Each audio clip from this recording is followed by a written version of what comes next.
Let's talk about addiction. I'm addicted, not like addicted to coke or anything, but addicted to pleasure, addicted to endless binge watching of content online. And I think that's not so much different from being addicted to heroin or other drugs, because what it basically does is fill the emptiness in life.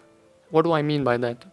I mean, when your life is normal, when you're surrounded with your friends and you're loved and admired by your people, you don't need to go out there and seek pleasure in other things, because that's basically you're in accordance with nature. You get that warm, fuzzy feeling that you're just living. And once you're stripped of that, when you're alone, lonely, when you don't have anyone to talk to, communicate to, when you don't feel that you're admired, that you're left out, left behind, then the natural order is disrupted.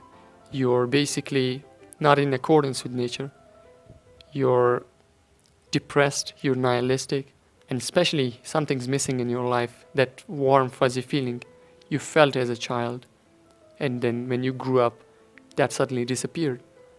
But now with addiction, with cell phones and heroines or other drugs, you can get that feeling of warmth and fuzziness again. With a few simple clicks, you can start watching endless videos that would give you as much pleasure as when you derived when you were with your friends, when you were having fun, when you're feeling that you were adequate. When I've been surrounded with friends and loved ones, I've always felt no need to basically indulge in other pleasurable activities. I've been content right where I've been. And I think if you want to get rid of addiction, replacing your addictive habits with other habits will not change that. I think we'll all return to our drugs. Doesn't matter if it's cell phone or literally drugs.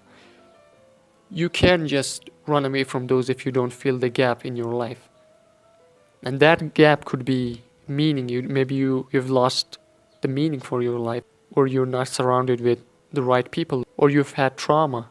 So to cope with that, you just decide to run away. And you can do two things when you're in that situation. Either you can run away, just like I did most of the time, just like many depressed hikikomoris do, which is find that something that would compensate for that loss of time and trauma and feeling of nihilism, something that would give you that feeling of love and joy when you were a child. And that's basically what you derive from pleasurable activities, addictions.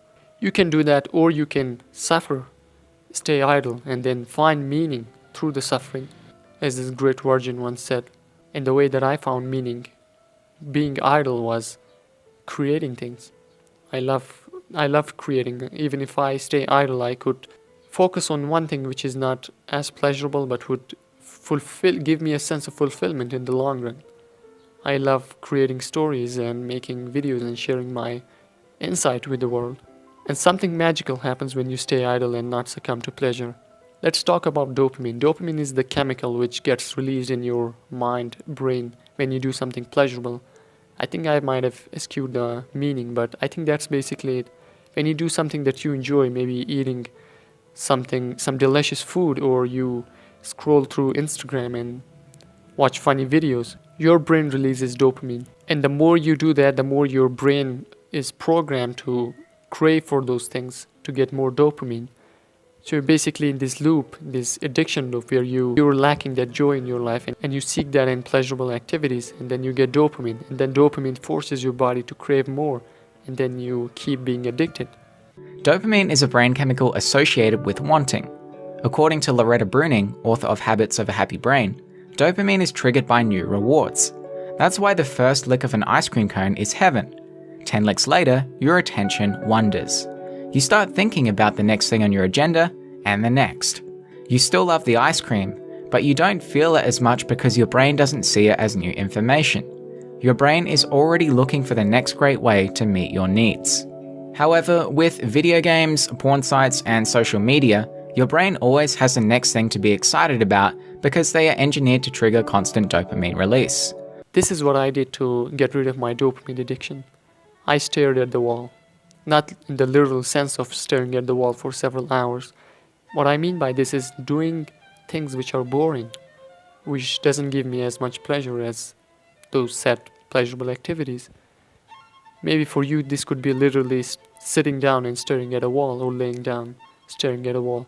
But for me it was shutting down my cell phone, my computer, and just staying in a room alone.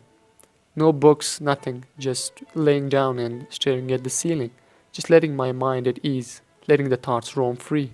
And this is legit, this is called dopamine fasting, where you are abstaining from pleasurable activities which would reprogram your mind to seek to do things which are difficult, such as doing boring things, being idle, not doing something. The benefit of this is that you will get used to life being boring, and which would in turn not force you to run towards those pleasurable activities when those ominous and dark thoughts threaten your peace. You'll be just okay with being boring and fighting with those dark thoughts in your mind. And once you do that, once you become okay with being bored, that's now staying in a room alone, not doing something is hard. That's what I would consider a hard task. And once you do that, then you're suddenly more open to doing things which are harder. Maybe you might consider finishing a book hard. Because you've gotten used to being bored and doing something that's hard, you might finish that book, or you might start working out, or you might make that video which you've been postponing, because your mind is not only catered towards pleasurable activities now. But again, unless you fill that gap in your life, find meaning, get over that trauma, you cannot get rid of addiction. Maybe you might put off your addictive habits for some time, but you will return to those again, unless you do what I said. Fill the gap, fill that emptiness in your life.